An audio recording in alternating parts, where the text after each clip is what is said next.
Good evening. How's everybody? Can y'all hear me? Good. I'm sorry to be late. My connection dropped just as it was trying to load about 10 minutes ago. I had to get my connection back, but we're ready to go tonight. Thank you again for joining us, Dr. Singh. Glad to have you with us tonight.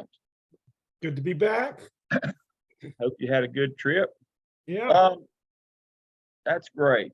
So I want to start with the OMA tonight. We always do our housekeeping to start with. Now, full disclosure, I have probably not done a very good job with task one because I'm seeing a common issue.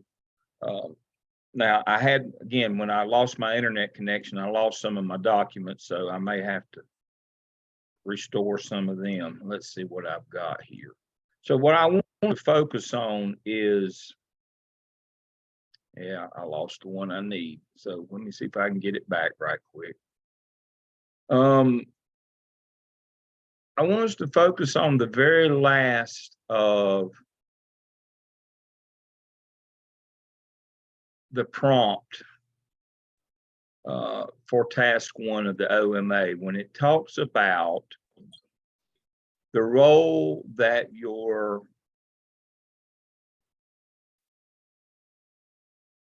school improvement team has in the budget. Now, what I don't need, well, you can include it, but it's not it.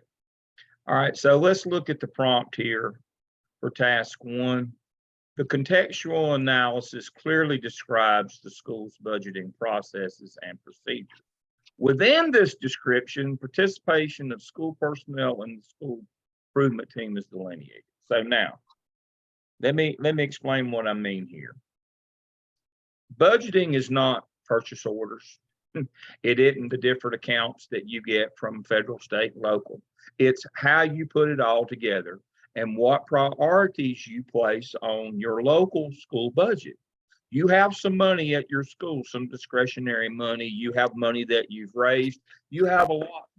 How do you go about deciding how to spend that? Now, just like budgeting isn't purchase orders, budgeting isn't dividing it all equally and giving everybody the same amount. That's not budgeting either. That's stupidity. You need to put your money behind your priorities. Now, what are our priorities? Well, they're in our school improvement plan. Who develops the school improvement plan? The school improvement team, which is composed of, if you're in secondary school, you have students, you have parents, you have community members, and you have teachers. And you need that consensus. You need the buy-in from your stakeholders about where we're going to spend our money that we have discretion on. What is that budgeting process in your school? Does the principal and the financial secretary do it in the summertime, just hand it out and say, here's what I think we ought to spend it on? Or is your school improvement team, which by law must develop a school improvement plan, are they a part of that? I showed you the triangle at the beginning of the semester, and I'm not going to pull it up again, but remember, at the top of the triangle is the school improvement plan, which is academics. What do they do at Jones Sausage? They make sausage. What do we do in school? We teach kids. Academic achievement is the name of the game in school administration. Now, the cornerstones of that school improvement plan are to design a master schedule that supports that school improvement plan and a budget that supports it. If we don't put our schedule, say for example, you did this when you did your app sale last semester, you found your most pressing academic need from your test scores. Let's say it was reading. What about putting some extra time in your schedule for reading? That's master schedule. What about when we look at our master schedule, who teaches what? We get our best teachers teaching in those tested subjects in those tested areas. What about that? Does that not sound like would be a good idea to you? What about the budget? We can hire, some extra tutoring services or get a piece of software or a book or a program or something. The whole notion of the school improvement team is they produce a school improvement plan. But if the principal doesn't fund it or doesn't involve them in it, or doesn't schedule for it, what's the likelihood that those things are going to, in that school improvement plan, are actually going to happen? None. They're not going to happen. So let's track a couple of laws, and then we're going to let our expert, Dr. Sane, who is really expert at this, we're going to let him talk to us about it. So let me track a couple of laws for you. This is a law class. We always like to have a legal underpinning for everything that we do. So if we went to, let's see, let me close some of this stuff. There we go. Let me switch back over. So if we went to, let's see. Okay, session 2. I know it's right here. North Carolina General Statutes. We'll probably get a commercial here, but here they are. So the South Carolina ones mirror this. They're just called titles. We go to 115C288, duties and responsibilities of the principal. So we're going to use this a couple times tonight. We're going to use it when we get back to our case study for next week as well. All right. We don't need that. Let me move that out. So here we go. It's the principal's legal responsibility to establish school improvement teams. Each school year, the principal shall ensure that the school improvement team is established under 115C 10527 for the purpose of developing, reviewing, and revising a school improvement plan. You can't get around that. Now, you're supposed to use them for master scheduling and to help with that master schedule and that budget, because those are what support the school improvement plan. So you can't say, well, we don't do one at our school. Well, yeah, you do. Or if you don't, you're in violation of the law. Now, I get this every semester. Well, my principal says we don't talk about the budget, we don't publish the budget, we don't give out the school improvement plan, and we don't give out the master schedule. All three of those are incorrect. So let's just roll back up here. All right, 115C288H, principal legal responsibility to make available school budget and school improvement plans.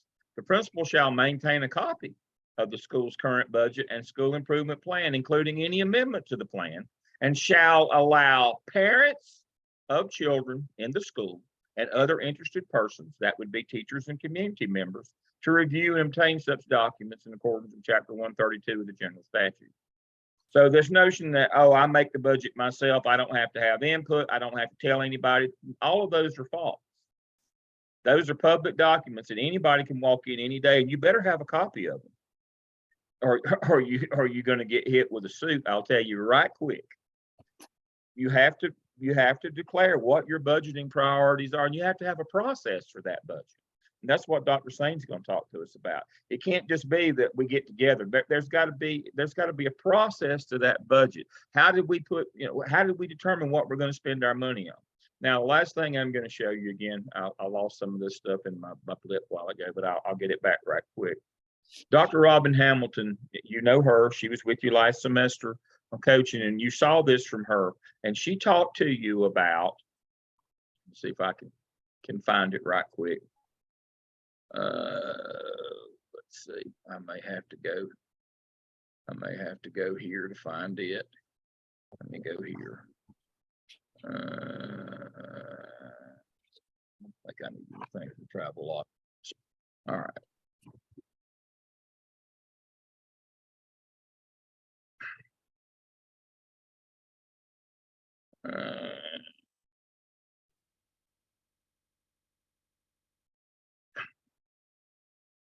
Let's see if we've got it.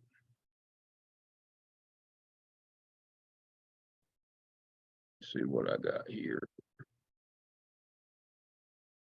Okay, here's the features, the trifold. Let me see. Let me find hers right quick. I won't be old. Let me see.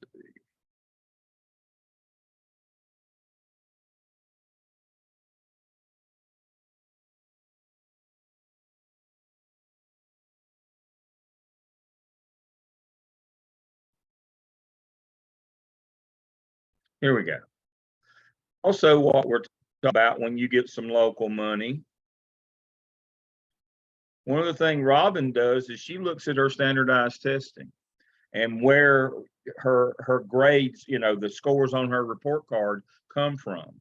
And so third grade is 1/6 of your school's accountability growth. Fourth grade reading and math is a third, and fifth grade reading, math, and science is half of your school. So if you have discretionary money, where would you be putting your money? You'd be putting them behind those things. If you had an extra teacher, you'd be putting them in that area.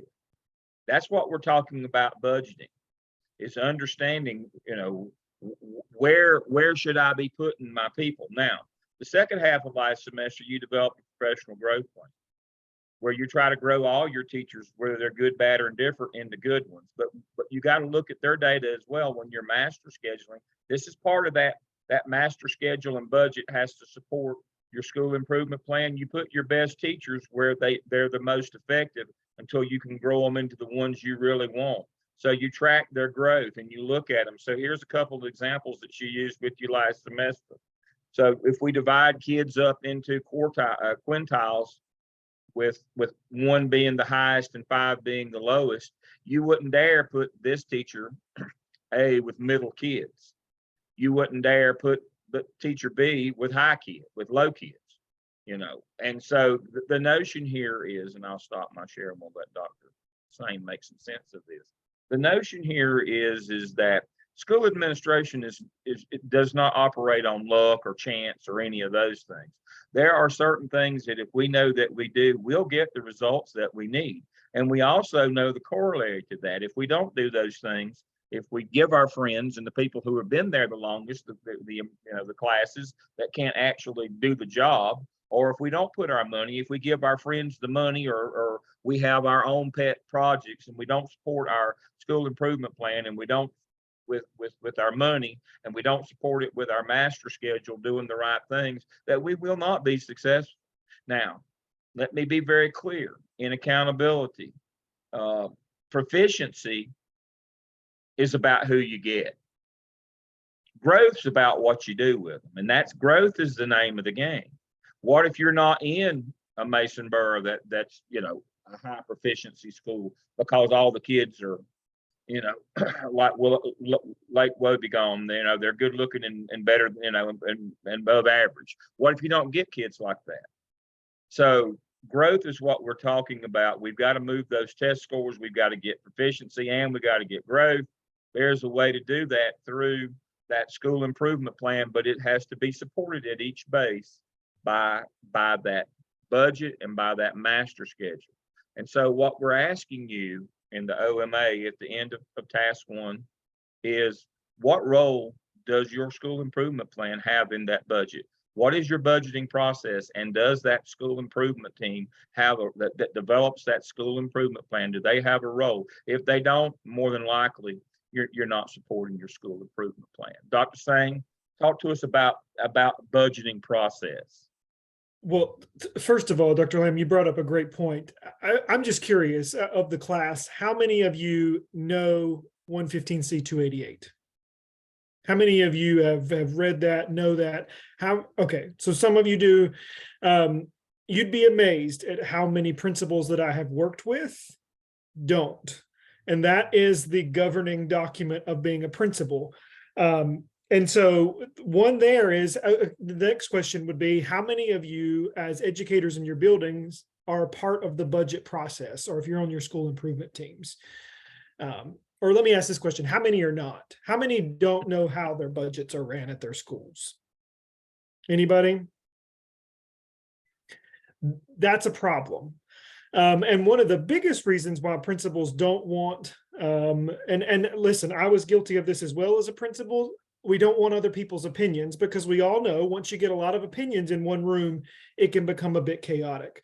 So the solution that I always work with principals on is let every decision be driven by data. Dr. Lamb pulled up the data.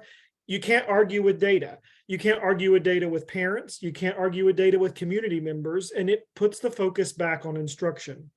Now, there are several components of schools and school improvement, and yes, field trips and playgrounds and school culture and school environment are important. But as a school improvement team, one day when you're a leader, I would strongly suggest ranking your priorities. And that's where school principals have control to rank their priorities. And what should be number one? Instruction. On a list of 1 to 5, what should be number 5? Probably all the stuff that makes school fun. And then you spend your money accordingly. But when you have schools, and listen, I was a part of conversations where the playground was our number one. That was the number one reason we were spending our discretionary funds, when we had test scores that were at the bottom of the district. So another opportunity that you have in this class, and this is what I've told assistant principals that I've worked with. Let's say that you have principals who don't follow this. What your job is to do right now is to start coming up with a plan to where you are an effective and efficient leader. And when you do have a school, and when you are part of the school, that you know exactly what you should be doing, because I cannot stress it enough. A lot of principals don't get caught, but a lot do. And if you don't share your budgets, if it's not a process that you have with your school improvement team, you're not going to see school improvement. It's just very simple. You might see proficiency scores raise, but you will rarely see growth raise, like Dr. Lamb just said. And at the end of the day, proficiency is all about who you get. I walked into a school and the principal praised his kindergarten team. And I looked at him and I said, well, almost 99% of your kids came into kindergarten already knowing how to read. They're measured on being able how to read at the end of the year. So are they great? And then we pulled up their growth, and every one of them were in the red and EVOS. So at the end of the year. So it is all of money has to be spent where there are needs. And the only way to do that is because when we're principals, we get this tunnel vision.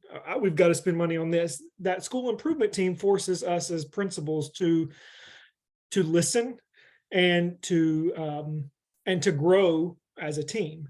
And again, when you become a principal, it's hard not to get that chip on your shoulder. And once you get the chip on your shoulder, it stays there.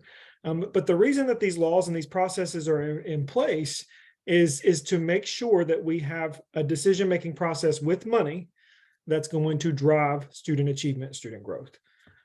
So I guess I say all that to say, start with the data and end with the data, and have every conversation around the data.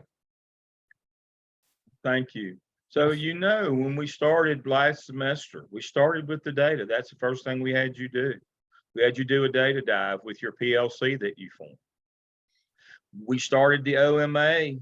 We started the OMA with, I need to know all about your school. Go to the report card, get your data. How would you schedule a school if you didn't know what your data was? Who ought to be teaching what? Get your EVOS. I mean, we can't continue to do what we did in the past where it was time over talent. Whoever had been there the longest got the easiest kids or the highest kids, and then whether they could teach them or not. It was all about time, how long you'd been there. I've told the story, I'll tell it again. I had a European AP teacher in high school that had never had a kid pass the AP exam. Never, not one. He was over forever. And he couldn't understand why at the end of the first semester I moved him out and put a new lady that I just hired in, and she was just brand new.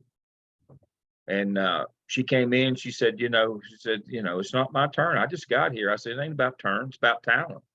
I said, fellow I got, the kids do better without him. I mean, just by random chance, we'd have one to pass if we just gave him the book. Every one of he's never had one to pass the exam, ever. Make a 3. It's not about time. It's not about time. It's about talent. And so you got to put people where they can get you some growth. Now, what you do with the ones that aren't very good, that's what we worked on at the end of last semester. You got to get a professional growth plan and try to get them better. Again, we go back to the old notion of Collins is Good to Great, which is a great management book. It's not a leadership book. It's a great management book. It talks about getting the right people on the bus, getting them in the right. What if there are no right people? What if they're just people? You're just hoping nowadays that there's people, that show up sober and clean clothes. That's a win. Mm-hmm. You have people now that just show up sober and clean clothes. That's a win. What did I read this week? Had one drunk in the room, had to come get her out. She was just sloppy drunk. Had wine in the glass, drinking it in the room. Had already had a couple bottles. Yeah, that's who we're getting now. So if they show up sober and clean clothes, that's a win. I think that you just hit a point of why money is even more important now than it ever was, because we don't have as many qualified people in the classrooms. So that money is so important because that's going to support those people. Again, I just wanted that's a post-COVID reality. That's exactly right. You got to work to make them better, but you got to, but the first thing you do is get the right ones that you've got in the right areas according to your data. That's why we went to that data. We looked at two things tonight. We've looked at data. We looked at what scores count towards your report card grades. And then we looked at teacher data in terms of growth for their kids. We looked at data. Those two teachers couldn't argue with you when they walked in. I don't like teaching them, or I won't teach that, or whatever. Here's the data. You know, if you want to teach them, we're going to grow you where you can teach that group of kids, where you can have them. But until then, you know, you got to teach these that you're much more effective with. I mean, somewhere in your building, whether the principal admitted or not, there's a grid, there's a whiteboard gridded off, and somebody put stickies on that who teaches what, where, and when. The trick is whose name goes on what sticky. That's what we're trying to do here. Now, that master schedule is also public as well. It has to be translated into PowerSchool, and it is checked every month. That's called the school activity report, SAR. It's pulled every month to make sure that the right people are teaching the right things according to their certification, and that you don't have 40 in one room and 20 in another. So again, folks, there's no secrecy. The main thing, if I can't, that you need to get, this is big for Dr. Sain, and he's probably a lot better than I ever was, that is transparency. There is no hiding, and you know, everything needs to be out in the open. This is how we develop our budget. These are our priorities right here in our school improvement plan. This is who can and who can't, but we're going to try to get the ones who can't. We're going to try to get them better. But you know, that's the notion here in the OMA is you know, what shot have you got? If your school improvement team and your school improvement plan does not play a role in your budget, or your budget doesn't play a role in it, vice versa, you got very little chance of doing it. Now, Dr. Sain brought up a great point. Now, I have been an opponent of student teaching all of my professional career, and I'll tell you why. When I was a graduate assistant at NC State, I was on fellowship to get my master's there. One of the things that I did theoretically on paper was supervise student teachers. Now, the truth of the matter is I just drove the old guys around who supervised them. I was just a driver. But one of the things that I noticed as we went out to these high schools, these secondary schools, one of the things that I noticed was, doggone, everybody, they all look the same. All the supervising teachers look the same. And then I began to realize, and then my wife, you know, I never worked with her, but according to all the awards she won, she was a great teacher. She did curriculum in Charlotte-Mecklenburg. She had multiple, you know, she had the degrees and all that, and she taught, but she did curriculum with them. She had student teachers every year. And the thing that I realized pretty soon is we make the mistake of thinking that we can only learn from the very best ones. And part of the problem with student teachers is when they're with great supervising teachers, they don't even know what classroom management is because it's understood. I'll be first to tell you now, I'm a big overgrown person, but my wife is small and thin, always was. But now she was known as the queen of mean. She wasn't very big, but I guarantee you, she could cut you with a glance. And so those kids and IB kids that you talking about well behaved, they were just, it was just like a miracle watching those kids. And student teachers didn't even know there was such a thing as classroom management. I mean, it was just so, and that's the way student teacher supervisors are. So you say, what's that got to do with the process? Well, to Dr. Sain's point, if you're working for a principal who does all these bad things, that's actually really good training because you see the gaps. If you're working for a really good principal, you don't even notice it because it's just so good. But when you're working for one that's not very good, you sit down and you see everything. You see all the warts. You see all the boils. You see all the bad stuff. And like he said, you need to be writing this stuff down. You need to be developing you a plan of when I get to be in charge, I'm not going to do that. So sometimes the bad example is a better teacher than the good example, because we notice the bad example. And that's one of the things that I always argued about student teaching. We ought to put them with struggling teachers so they get a real, and they might get a more realistic view of what it takes to run a classroom in terms of classroom management. That's always the kick on beginning teachers. They got, they know their content. They don't know anything about classroom management. Well, show me where you taught them that. You put them with the best teachers in the building that never have a minute's trouble out of kids, and you expected them to learn it how? Again, if you're not with the greatest principal in the world, that's not a detriment, folks. In many ways, that's a good thing. If you're with great principals, talk to them, and maybe they'll share some of their secrets with you. But if you're at bad ones, write it down. That's a good thing. That is a good thing. So that's what I want to see when we talk about budgeting in the OMA task 1. We want to make sure that we understand that that's it. Now, if you didn't include that, that's okay. I'm gonna move you on, but make sure that you understand that it's all a process here, folks, and you got to get it right. Now, North Carolina General Statute 115C288. Let me share my screen. I have that in a number of places. So if we go back to close some of this stuff. So if we go back here, I have it right here under Zoom session 2 from last week. Also, let's see, Zoom session 4. Lesson plan, role the principal with ethics. That's the law by itself. I was going to, that was part of what you need for next week on case study. So let's talk about the case study for next week. The case study next week goes to the very first of the North Carolina General Statutes for Principals. So to grade and classify pupils. So let's talk about that for a minute here. Who assigns Bobby's final? Will cheating strike Bobby out? Who assigns Bobby's final grade, the teacher or the principal? The principal. There you go. Thank you, Derek. That is exactly right. The principal does. So the principal's got to make a decision here. Now, I've got several documents here that will help you. So putting a kid out of school for a year without any kind of a due process would be what's known as a zero tolerance expulsion. Is that legal under federal law? No, it is not. Right here it is. It's also in the disciplinary data reporting manual. It says you cannot do that. Bobby could have brought a gun to school and discharged it and got less than a year out of school. And all he did was turn in his brother's homework paper. Does that not seem a little excessive to you?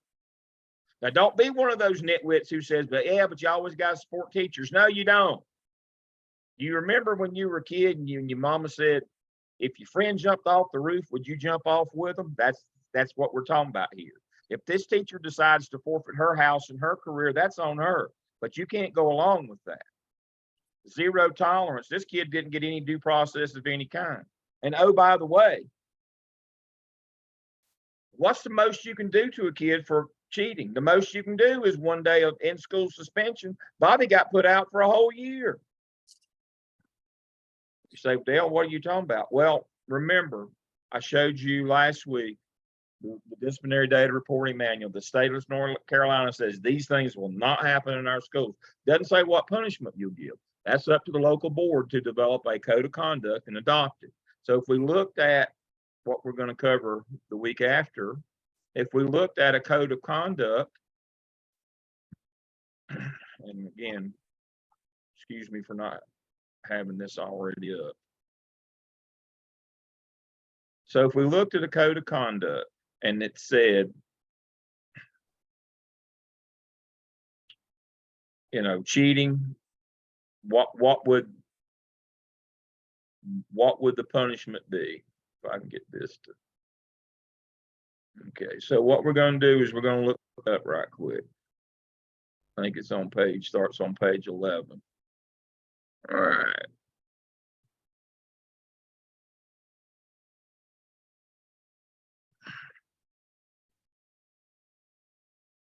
Misrepresentation, honesty, cheating.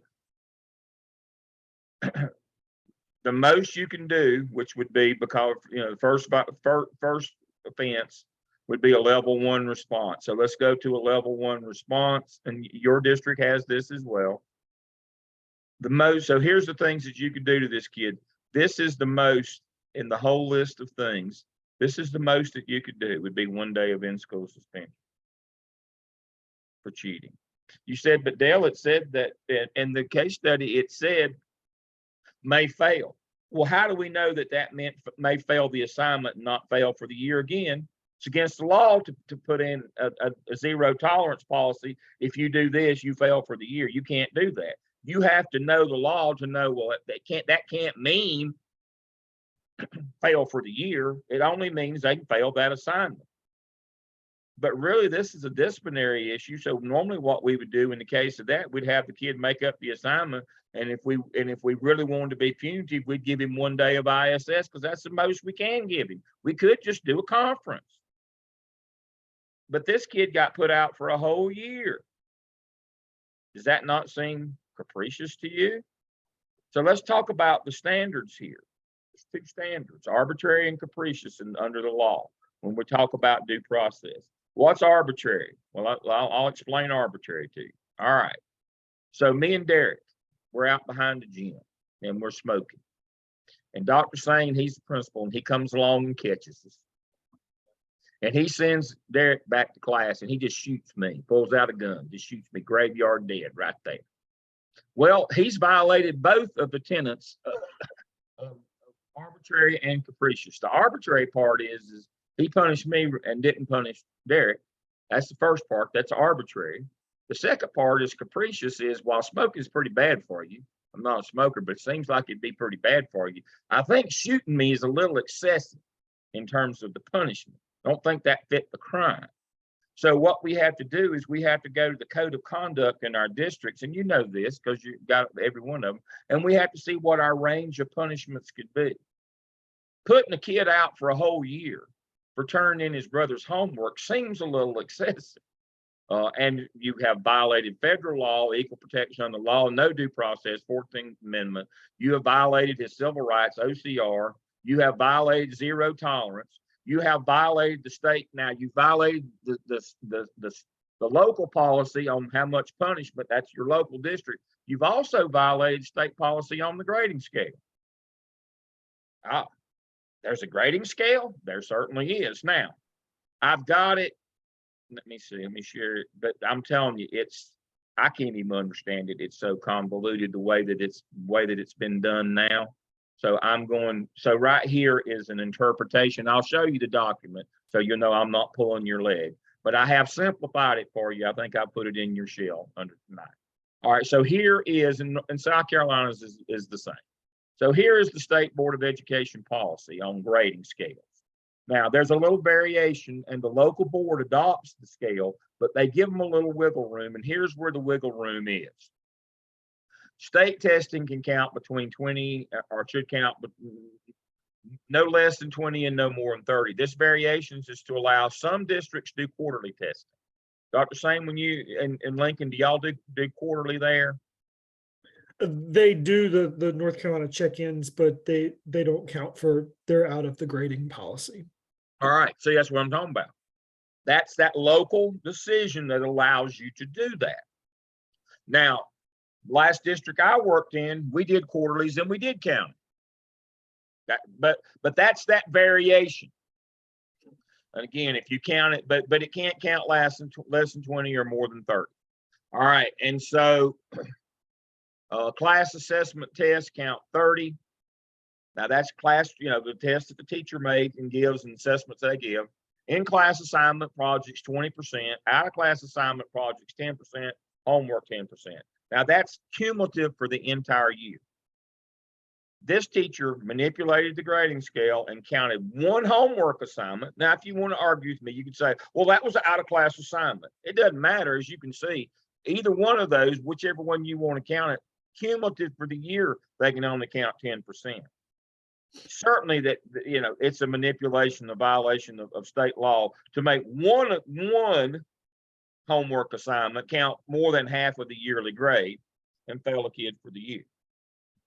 So therein lies your problem with this case is, this is not about, I mean, all that stuff about his, his parents being on Chamber of Commerce or the mayor or the school board, all that stuff, him being a baseball player, and all that stuff's immaterial. All of that stuff is immaterial. That's just to confuse you. You got to follow the law. And that's the thing about these case studies is you got to follow the law. So we've seen that we have violated federal law, state law, local board policy on these things. And so what are you going to do? Well, obviously you're not going to fail Bobby. Now, one of the things that I often get is, well, they gave him a chance to go to summer school. Law is very clear. You can't give a kid a year out of school, exclude him for a year, and then offer summer school. That does not change. That still does not change the fact that it was a zero tolerance expulsion. Even if you offer an alternative like alternative school or summer school, it's still a zero tolerance if you put him out for a year.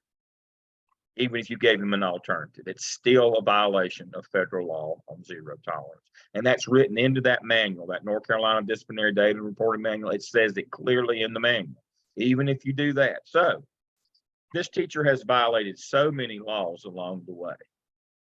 So don't tell me that you're going to go along with that simply because you always got to support teachers. No, you don't. You always got to follow the law. Otherwise, you're going to lose your house. It's real simple. You got to support the law in this case, and we should be supporting kids. This is not really a grading issue. This is simply a discipline issue that we need to give Bobby the discipline and go on about our business. We can't weaponize grading. That's one of the things. Grade should be a reflection of what a kid knows, not his behavior. That's the first thing I want y'all to understand about these case studies is that's one of the things that we've done in school business forever that we have to stop. We've got to stop that. Grades have got to be a reflection of not what they know, not their behavior. If you can get that, then you can get focused on teaching and learning and understand that it's all about achievement. But till you can get past that with teachers, you're never going to get to that point where the most important thing in our building is teaching and learning. Because we're going to stay at that level. The most important thing is that kids behave and don't give me a hard time every day. You'll never get past that level. Dr. Sane, jump in there. I echo everything you said. And one of the hardest parts with school discipline, you talked about arbitrary, is that a lot of us become leaders, school leaders in communities that we know. In communities that we know parents, that we're best friends with parents. And I'm not going to tell you not to do that, but one of the best things that I did as a leader is I became a school administrator in a town that I knew no one. And so that pushed me to make the right decisions when it came to school discipline, when it came to grading, when it came to talking with teachers, because I didn't have those connections and I didn't feel like I was playing chess, because you're going to have hard conversations throughout this entire job. If you get anything from what Dr. Lamb is saying, every day is going to be difficult. Now, every day is going to be rewarding, but there are going to be times throughout every day where you're uncomfortable. And the more familiar you are with the families in your building in terms of outside relationships and friendships, the even more uncomfortable you're going to be. And a lot of times we don't do the right things. We make arbitrary decisions because of people who we know. That's what I mean. That's if you do go, like, for example, if you become a leader of a school that you taught, that is tough because you really have to be uncomfortable every day. So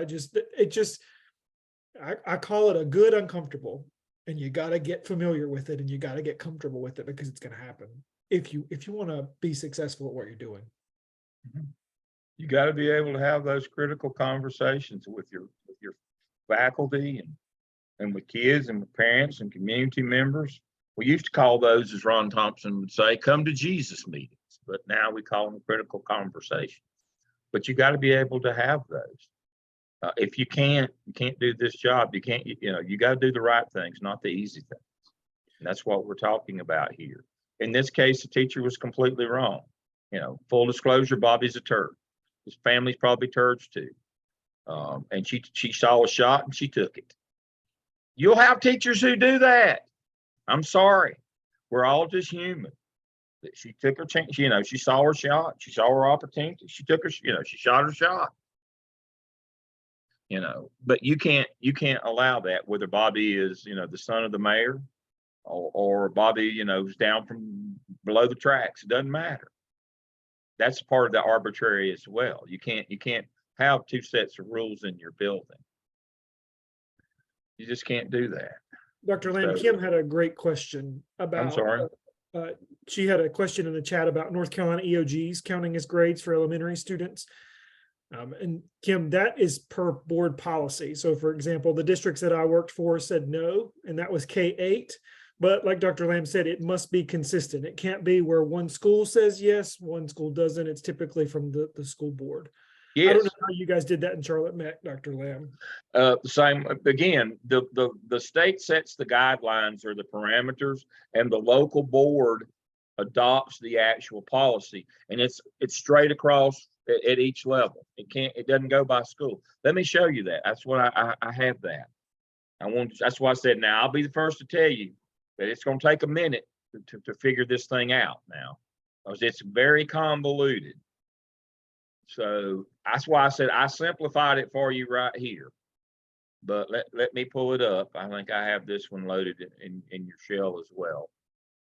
So you're saying it's up to each school board to determine whether elementary students' EOG scores can count toward their grades or not. Is that right? That is correct. Okay. So right here it is. Right here is this is the one adopted by Charlotte Mech for this year. And it talks about effective grading practices right here.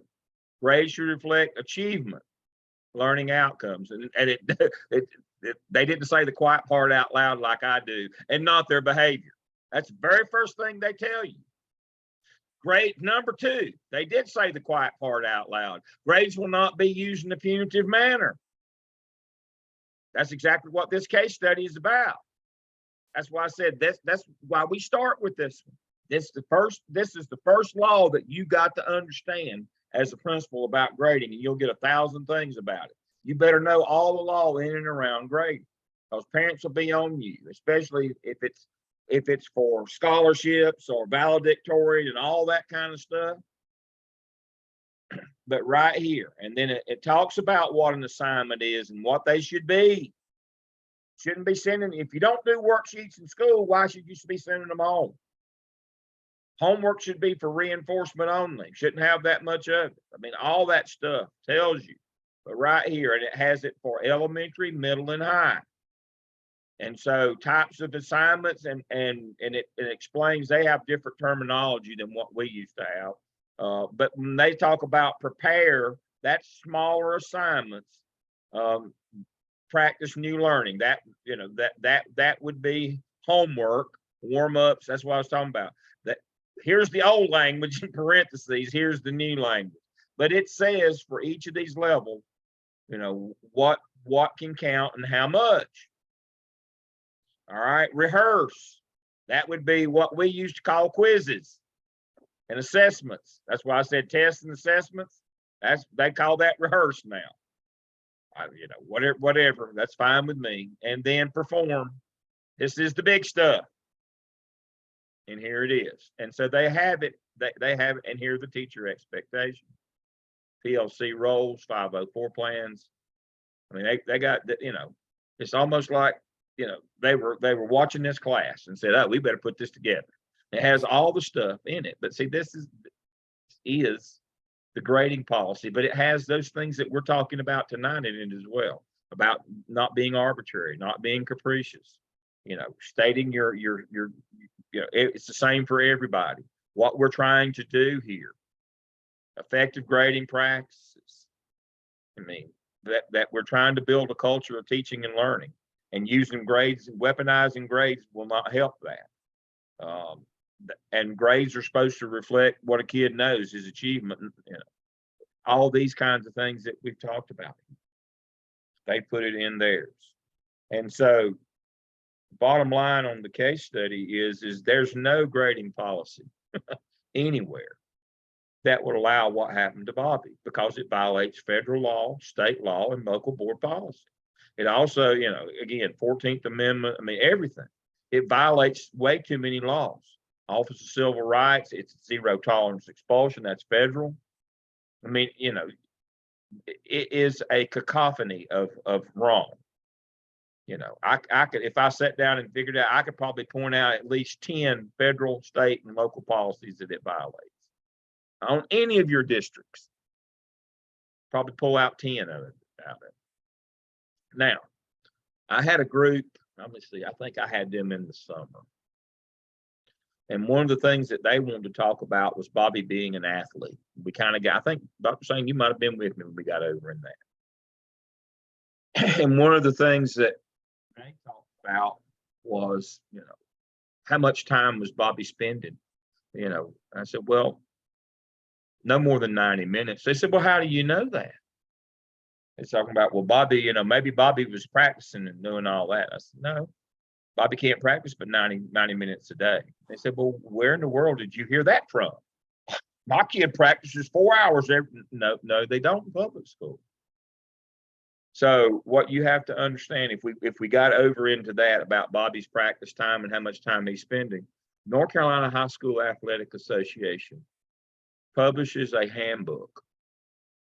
North Carolina High School Athletic Association publishes a handbook, and it covers both middle and high school. And it speaks to practice. It speaks to seasons, length of seasons, number of games, dual participation. It speaks to how much practice time you can have and all that stuff. And you better believe that you follow that thing to the letter. If you don't, you will, the coach will be fired, the athletic director and the principal. And so this notion that, well, maybe the problem is the coach. No, the problem's not the coach. Problem is the teacher in this case. But now, if you're not familiar with with athletic, with all the eligibility, qualifications, all that stuff, in season, out of season, practice, games, dual participation. If you're not familiar with that, I would recommend strongly that you get a copy of the North Carolina High School Athletic Association handbook. And remember, it covers both middle and high school. I think I have a link in one of our tabs. If I don't, I'll go back and put it in. I think I had to take it out because they did that 404 not found, but I'll put it back in. You need to see that. It's orange and blue. You need to see that handbook. If you're a principal, a secondary principal, you better know that handbook in and out. Just like 115C288, your duties and responsibilities that we're really hitting hard this semester, you better know that high school athletic handbook as well. If you're in a school that has athletics. Okay. All right. So looking at our assignment this week, we were, to look at a field trip policy, and then gave you a little accident scenario for the week. And so,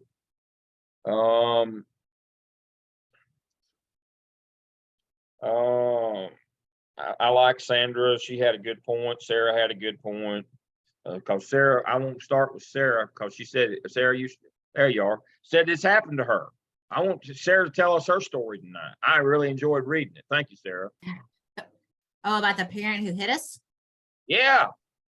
So I was on a field trip to Hall River State Park. Our school takes the 6th grade group every year. And at this time, it was right after parents couldn't ride the bus anymore. For a while there, parents could ride the bus. Then for legal reasons, they couldn't, but a parent was afraid she'd get lost. So she was following the bus. And the bus, of course, stops at a railroad track, which they're supposed to do. And the parent didn't. And she rear-ended the bus, and the kids were all like, but she was eating a banana with one hand and talking on the phone with the other hand while she was driving behind the school bus. So, yeah, so we had to stop and, of course, call, none of the students were badly hurt, but they all had to be checked. And the bus that wasn't part of the accident, we loaded as many kids as we could on it, and they went on, and then we took care of the kids who were in the back of the bus and made sure they were checked, because it was a small, I don't know, just a regular Honda Civic or something. It had a lot more it had damage where the bus didn't, but we still had to watch that. Of course, Yeah. we pulled over the railroad tracks and all of that, Yeah, but she Yeah. claimed that she didn't know the buses had to stop at railroad tracks, but that's immaterial. They got lights on the backs of them. I mean, you Right. know that. And so, but you're right. I had a vehicle hit me behind. I was driving the bus. My job when I was an administrative intern at the high school was I did my year-long internship the year that we had to go from student drivers to adult drivers. And yes, I'm so old that we had student drivers, bus drivers back in the day. And so I was AP, and so I had to do that. And I was having to drive a bus because we didn't have enough adult drivers, and had a vehicle hit me from behind like that, same kind of thing. I stopped, they didn't. And but you got to call 911, folks. So here's the rationale on the calling 911. You're a educator, not a medical professional. So you won't be held to that standard in terms of giving care in the case of an accident. But that unfortunately, that sword cuts both ways. Because you're not a medical professional, you can't, your opinion in terms of whether somebody's hurt or not won't hold up in court.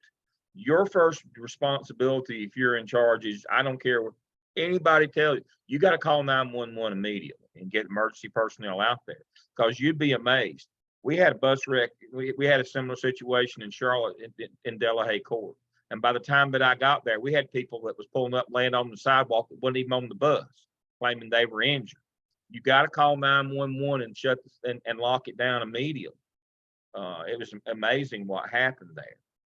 And so you've really got to understand, nobody's going to hold you accountable if you can't do a tracheotomy and save a kid's life. I know that sounds bad, but now they'll hold you accountable if you didn't call 911 and they were 5 minutes late getting there, and a kid ended up being hurt a lot more than you thought they were.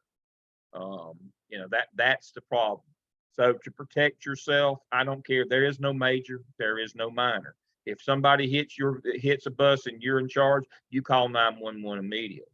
And then the bus garage, and also don't be talking to media, don't be talking to parents, don't be saying, well, nobody was hurt. Well, if somebody's hurt, you don't know that. You don't make any of those kind of comments. And so that's the thing that I got back to. So let's talk about policy as well on field trips. You need to know anytime that you're doing something like this, it's a high risk endeavor. The reward better be worth it. And so I'm going to give you my tale of woe, and I'll be quick on it. And I think I put a link.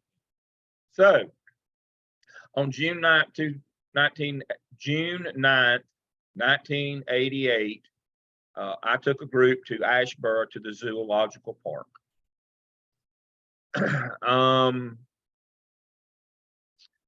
Back in the day before school was out, we used to do field trips. That was standard. Is the day before school was out. School was out on June 10th. On June 9th, 1988, I took a group to Asheboro against my better judgment. And I'd been an AP for a few years, and so it wasn't like my first day, but I was just not too smart. I let a non-custodial parent talk me into being a chaperone on the field trip and taking her daughter's group when we got to the park. If you've ever been to the zoological park, you know it's several hundred acres. They have a tram, and you group them up.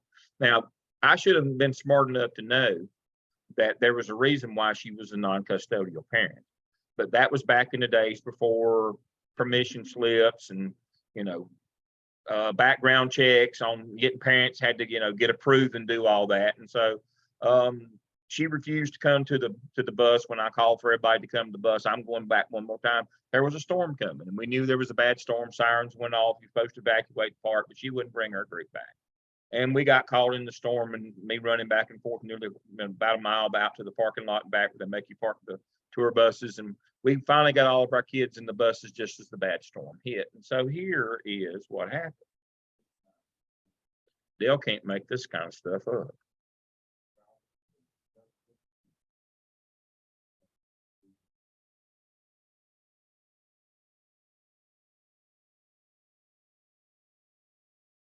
Guess what happened at the zoological park on June 9th, 1988 at 2:39 p.m. in the afternoon? An F1 tornado hit us. at 100 mile an hour, and with winds of over 100 miles an hour. It nearly turned our bus over. It hit right there. The park is right here. It hit right there. Can't make that up. I was there. I know. And I had run back and forth trying to get that crazy woman to get those kids off that tram. And it was just, the sky was as black and as awful as you've ever seen in your life. And you could see it. And she refused to bring those kids. I finally literally had to stop the tram and get the kids off and run to the bus with the kids. And her screaming and yelling all the way that she was in charge and wanted to stay. Cannot make this up. So you better know all the policies. You better follow all the policies. You better know how field trips work. I pull that one out at random because it is such a high risk endeavor. But anything that you're doing like that, you need to know what all the policies are. Now, you say, well, Dale, what are all the stuff? What's a good example? Well, I'm going to show you a good example. So the star of the week is Jackie Tinston. Wow. Wow, wow, wow. Jackie put it together for you here. And she got authorization, parental notice and consent, call safety and discipline, chaperones and volunteer right here. You got to go through all that. I didn't do that. There wasn't no such thing as that when I did this. Of course, that was in 1988. Non-school trips, all that. And then she's got everything. And then she tells you exactly what to do through each piece of it.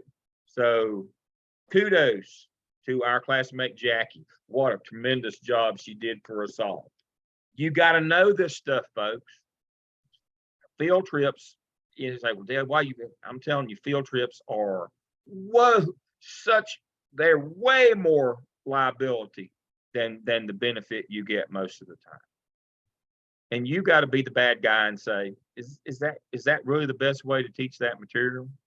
Is that really the best way to get that across? So I'm gonna open the floor up. Jackie, again, thank you. What a tremendous job. Thank you for that. I'll open the floor up, and Jackie, she gets to shine a little bit tonight. Thank you for that. A lot of you had great ones, but I just love the way Jackie's laid hers out. I have to say, I just typed this. I literally returned an hour ago from a 3-day field trip with 9th graders. So I think I was just like in the mindset. Yes, but you did a great job, and thank you. Dr. Sain, as always, it's benediction time. Summarize for us liability, how real it is, I guess, from the perspective of somebody who's out in the trenches field. Yeah. So one of your duties, your first duties as an assistant principal is probably to oversee field trips. It will be.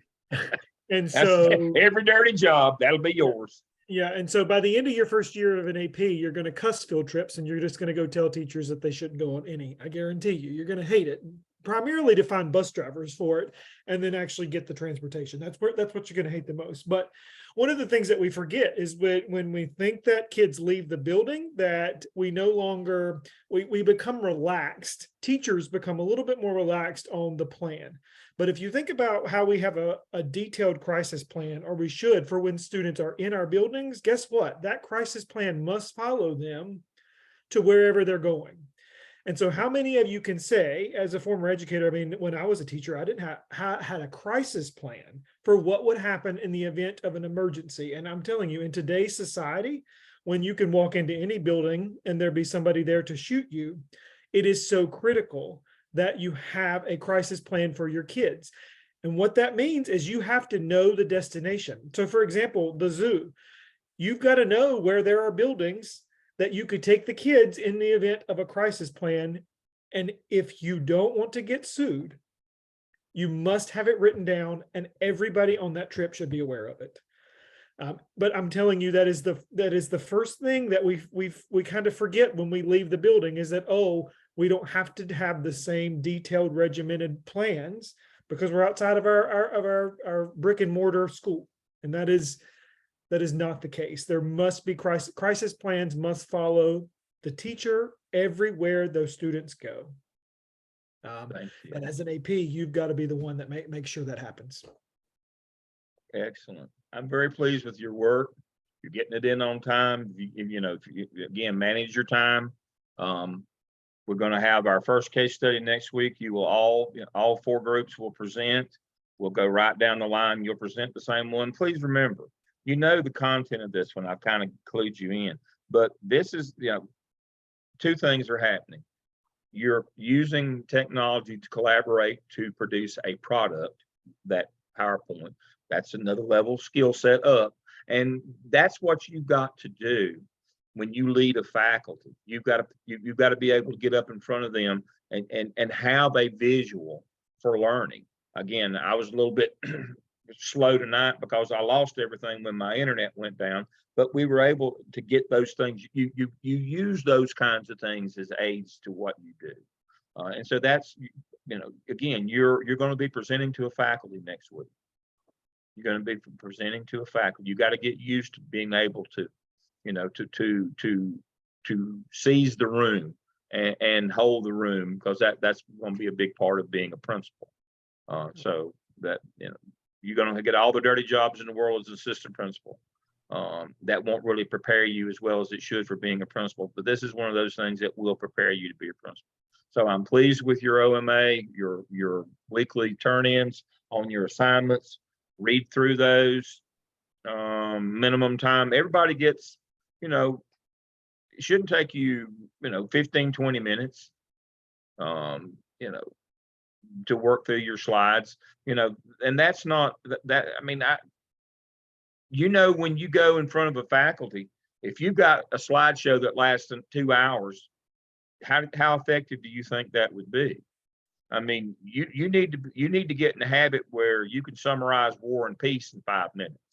I mean, 15 minutes, is more than enough. 15, 20 minutes is more than enough time to do something like this. You got to begin to be cognizant of how long that you hold people's attention. And audio visuals help you with that, but they're not the end all be all. Still, my rule of thumb, when I was a principal, my rule of thumb is our business session can't last more than 30 minutes. Now we had, from the floor after that, another 30 minutes, concerns, issues, talking, fellowship and whatever. But the business session couldn't last more than 30 minutes, and we never had more than 2 items. If we wanted them to actually pay attention and be involved and know what we were doing, 2 items. And so that meant 15 minutes each. And that worked out pretty good for me. But that's kind of the rule of thumb on that kind of thing. You don't want a PowerPoint with 73 slides that takes, half a day. That won't go well. Okay, so can we submit OMA, final task one after you look at it? Okay, yeah. When I review it, I will say continue with peer review and move on to task 2. Anytime after that, you can submit the final one. I mean, when I say continue with peer review, if somebody gives you comments, if you want to wait on those, fine. If you don't, move on. Because I have given you the grade. I mean, if they can review it later on if they want to. But once I give you the go ahead, if you want to submit it for a final grade right then, I've already told you what your grade's going to be. If you want to put it in the Dropbox for that grade, then go right ahead on. Don't let anybody hold you up. I know you like your teammates and all that. Everybody's pacing is different, so I won't hold you up. I think there's a few things in my box from driving home today after work, but I'll get to them in just a few minutes. If you want to work, I want you to. And Alicia, if you've got a question. Yes, so for task 2, I just want to make sure this is correct. We can copy the information from the AppTel for task 2, right? Is that correct? Right here under, let's look at our notes. Right here, so let's see where we are. Right here. So if we look under Zoom session 3, Zoom session 2, Zoom session 4, Zoom session 5.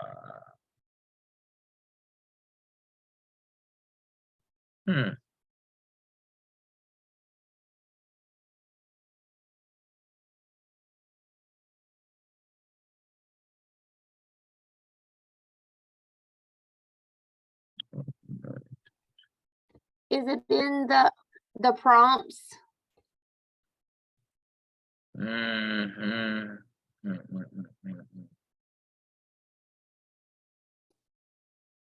I think the prompts was in Zoom session 1.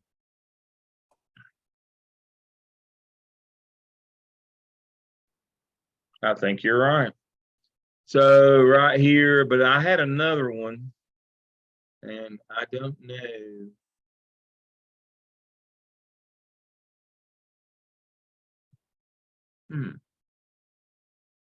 There it is, right here, under the one for tonight. I don't know how many times I went through it, it didn't pop up. All right, so task 2 guidance. This is under tonight on Zoom session 3. Simply copy and paste AppTel's tasks 1 through 3 into your OMA template. Remove all AppTel headings and labels like task and prompts.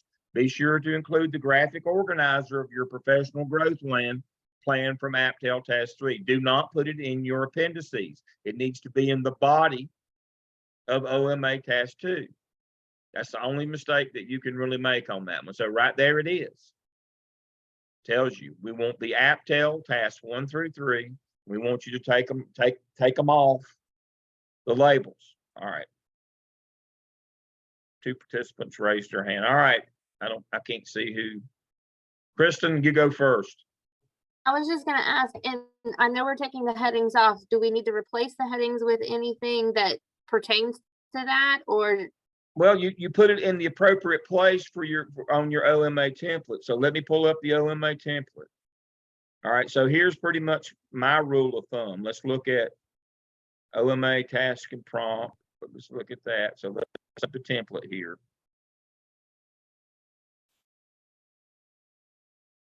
All right, so here it comes. There we go.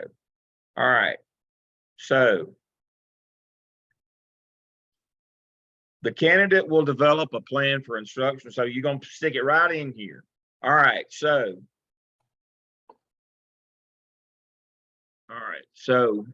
what we've got here is, this is task 1, task 2, task 3, and then the plan, right? That's what I was talking about, a detailed plan. That's that.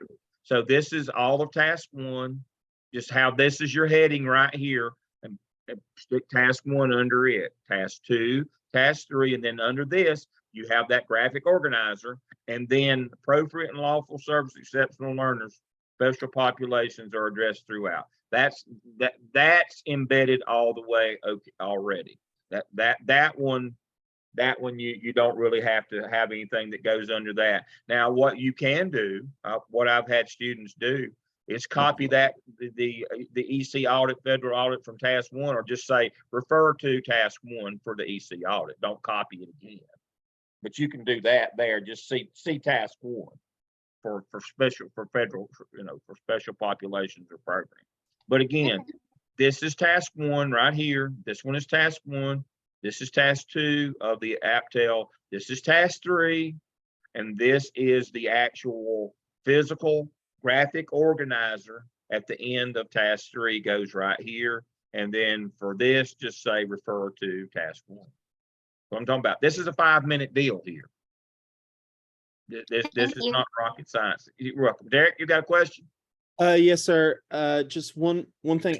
I've got task 2 done, but I just wanted to make sure with if we had any appendices or anything that went with those tasks in the AppTel, do we need to pull those appendices over too? Yes. Yeah, that's great. Great question. Okay. Absolutely. Just copy and paste your appendices at the end. That's exactly right. Good point. Absolutely. We always want to make sure that we have the appendices with the work, even if we're just doing a copy and paste like this. Yeah. Plagiarism has gotten to be such a big thing, especially with ChatGPT. All right, Sandra. Yes, good evening, everybody. I've been fighting a cold. By the way, thanks for your prayers. My mom is much better. She was a little stubborn in the hospital though, but she's much better. So for the task 2, do we take all of those directions off and just have the cover page and then start with our paper? That's the part I wanted to know. You don't have the cover page. You don't have any of that. You just start where you started with task 1 of the AppTel. You start copying there to the bottom of that one and you plug it under that first bullet. I don't want to see anything that refers to the AppTel in any way. I don't want a cover. I don't want school profile. I don't want anything other than where you started task 1. No, I mean like the cover for the evidence 3, the cover for the Well, you're evidence. gonna have the cover and you got task 1 and then you just task 2 just follows right behind it. Okay, but the instructions and stuff, do we leave Yeah, them I in want there? the instructions. That's why they've got Okay. that template right there. Okay, Yeah. all right. Thank Now, you. remember, Are when you send these things to the graders, is they don't like it if you didn't include the instructions or the directions, because that means they have to learn the route. They have to go back and look at that stuff. They Okay, like it to be right there where they're reading it, but they don't want, and Sarah made a good point.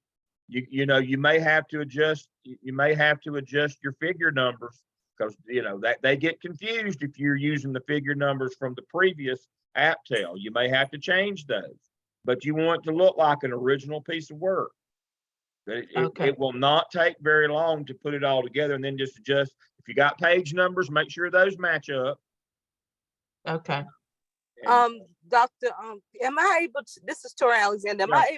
are you able to stay on for a second? I got some Sure. questions. Okay. All right.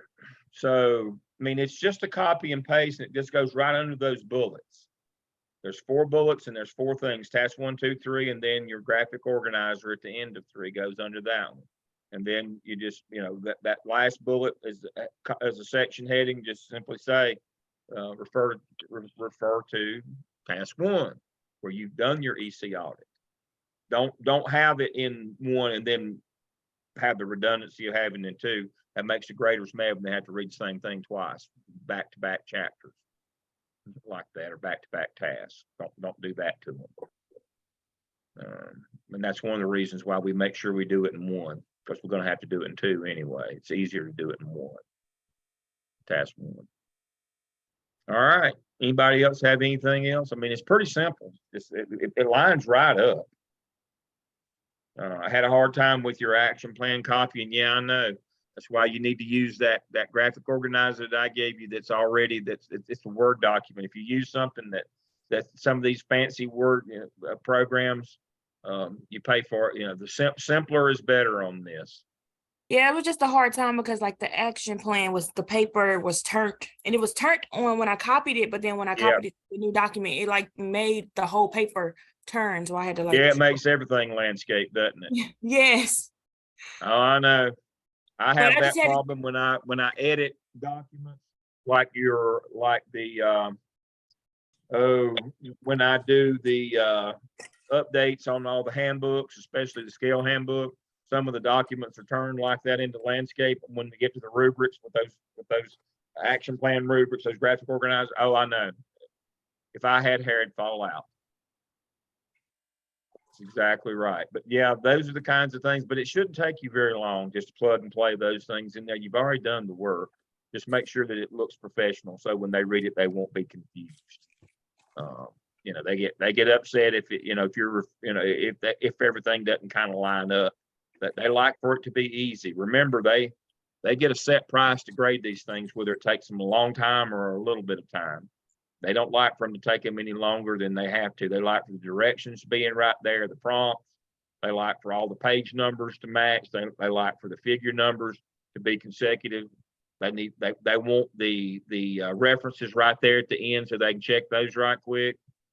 You know, and unfortunately, that's become, you know, I may have to figure out a way to pay them more, because now everybody's all been out of shape about ChatGPT and plagiarism and citing references and all that kind of stuff. And so, because one of the clues about ChatGPT, by the way, is one of the ways you can tell that somebody used artificial intelligence, to write papers is the references are dummies. They're not real. They're in the right format, but they're not real. And so now we're having to check all these appendices at the end of things. And that's by the way, if you're going to cheat and use AI, that's how you get caught. That's not public information, by the way. The way you get caught is that the references are not real. Dr. Lamb, I had a quick question, about the next week for our Zoom session. Yes, Are we supposed to get into our groups and do and create a Zoom presentation to Yeah. turn in a Zoom video to turn no, in? that's not a video. This is live. We're, you know, there's no safety net here.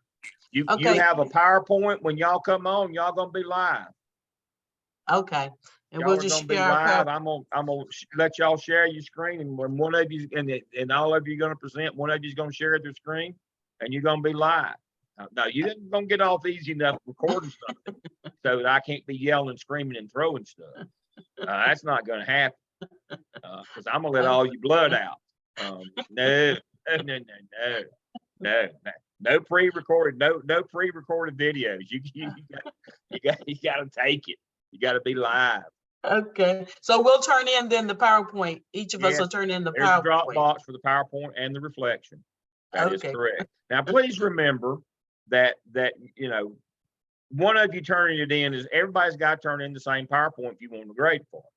But now your reflection is your own, and that's when you rat out your colleagues. Like say, Christina was, she's a good person, but she didn't do anything on this.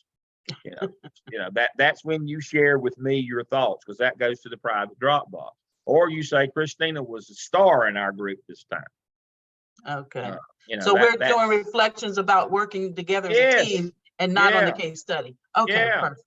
How'd the process work for you? What'd you Okay. learn? Did you take anything away? Was it valuable? Did your group work well together? See, making those kind of critical assessments is part of being a leader, folks. It's hard. Okay. But you got to make them in that's a real leadership piece in this whole thing, is that reflection. What did I learn? What is it? Teachers and leaders reflect upon practice. Isn't that in the handbook? Isn't that in the evaluation? You got to reflect on your practice. How'd it go? You got to be honest. Because, now I'm not asking you to have those critical conversations. Yep. Generally, the first person on the list is the leader this time. If y'all want to do different than that, that's fine with me, but that's the default. In case nobody wants to be it, it has to be the first person. Now, if somebody else wanted to bust out and be the one, that's fine with me. But the default is the first person. Yep.